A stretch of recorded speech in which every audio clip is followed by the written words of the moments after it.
سلام به روی ماهتون. توی این کلیپ آموزشی امروز قراره یه دونه از تکنیک های کانتورینگ خیلی جالب رو آموزش ببینید. تکنیکی که میتونی هم برای خودت توی خونه گونه گذاری انجام بدی یا حتی اگر میکاپ آرتیست هستی با سرعت خیلی زیاد برای مشتریت یه گونه گذاری اصولی خوشگل رو آموزش ببینی. اولین کاری که برای این گونه گذاری ما نیاز داریم که انجام بشه این هستش که دو طرف شقیقتون رو ببینید بچه‌ها، دقیقاً حفره شقیقه رو در نظر بگیرید و یه کوچولو کنار موهای شقیقه رو به سمت بالا بکشید. یه لیفتی که من الان براتون یک قسمت صورتش رو انجام میدم تا شما بتونید تفاوت این سمت گونه گذاری و لیفت کانتورش رو با اون سمت گونه گذاریش رو تشخیص بدین.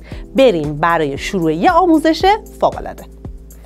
برای شروع کار موهای کنار شقیقه رو دقیقاً گفتم بهتون، این حفره شقیقه، موهای کنار شقیقش رو کامل به سمت بالا بکشین. زاویه کشیدن موتون خیلی مهمه چون حتما باید زاویه‌ای باشه که مماس به جهت گوشتون باشه.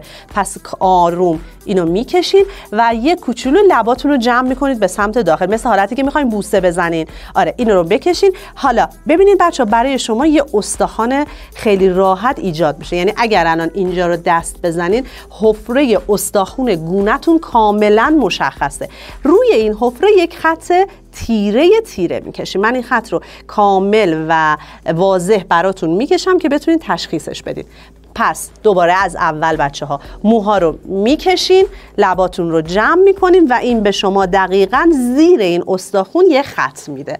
خطتون رو یا کانتور تیرتون رو میکشید. تکنیک لیفت کانتور یه تکنیک خیلی جدید و بی‌نظیر و سرعتیه. با یه رنگ تیره که نهایتاً 2-3 درجه تیره تر از رنگ پوستتون باشه، خط تیرتون رو بندازین. دیگه نیازی به این لیفت نداریم. صورت رو ول میکنیم و میریم سراغ مرحله بعدی کارمون.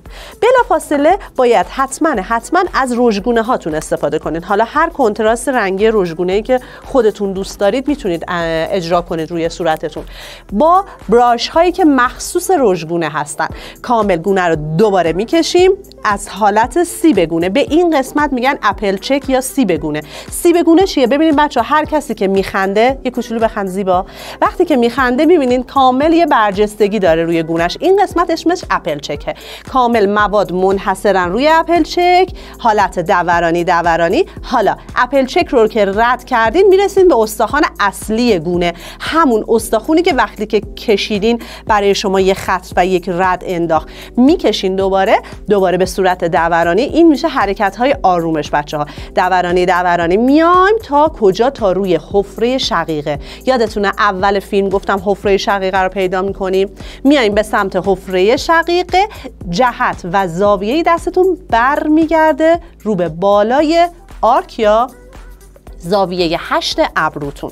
پس در واقع ما یه حالت دالمانند داریم که تمرکز موادمون اول به واسطه رژگونه‌مون که حالا تو هر کنتراست رنگی که هست میتونه باشه شروع میشه و روی اپل چک یا سیب گونه مواد متمرکز میشه. مواد رو میذاریم، دوباره مو رو میکشیم، حالت دورانی میریم به سمت شقیقه و انتهای مواد رو لیفت میکنیم و به صورت پرتابی میره به سمت بالا یا قسمت 8 ابرو یا آرک ابرو. بعد از اینکه این کار رو کردیم نوبت به یک مرز و یک خطی هستش که ما به واسطه پنکیک هامون میتونیم براشون بندازیم.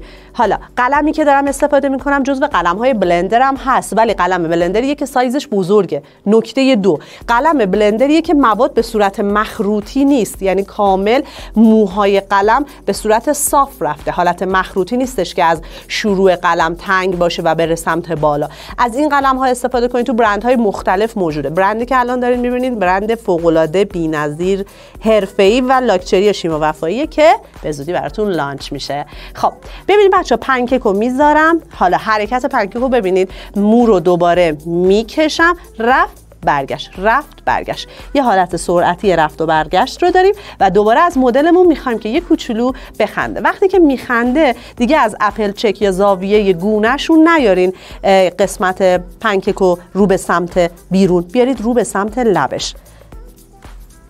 خب این هم همینطور و اگر سلیقه مشتریتون بود و مشتریتون دوست داشت میتونین از هایلایترها استفاده کنید که حالا از هر برندی که توی بازار موجود هست میشه استفاده کرد. برندی که من الان میخوام براتون استفاده بکنم از برند هایلایتر مک سری دارلینگ هم هست که توی کلیپ آموزشی دیگه که منحصرا راجع به هایلایترها میخوام باهاتون صحبت کنم بهتون میگم که اصلا هایلایترها در واقع باید از کجا خورده بشن، به کدوم قسمت برن، با چه قلم هایی باید پخش بشن. ولی این رو بدونید که تمرکز اصلی شروع و پایان هایلایتر هاتون بالای استخوان گونه‌تون هست. یعنی شما وقتی اینجا رو دست میزنید ببینید یه استخوان گونه هست دیگه، دقیقاً ما بالای استخوان گونه رو برای هایلایترمون میذاریم. هایلایتر رو پخش میکنید و نکته خیلی مهم دوستای عزیزان، برای اینکه بخواید یه حالت لیفت گونه داشته باشین، حالا اگر این تکنیک رو اجرا میکنید صورت شما صورت گردی هست،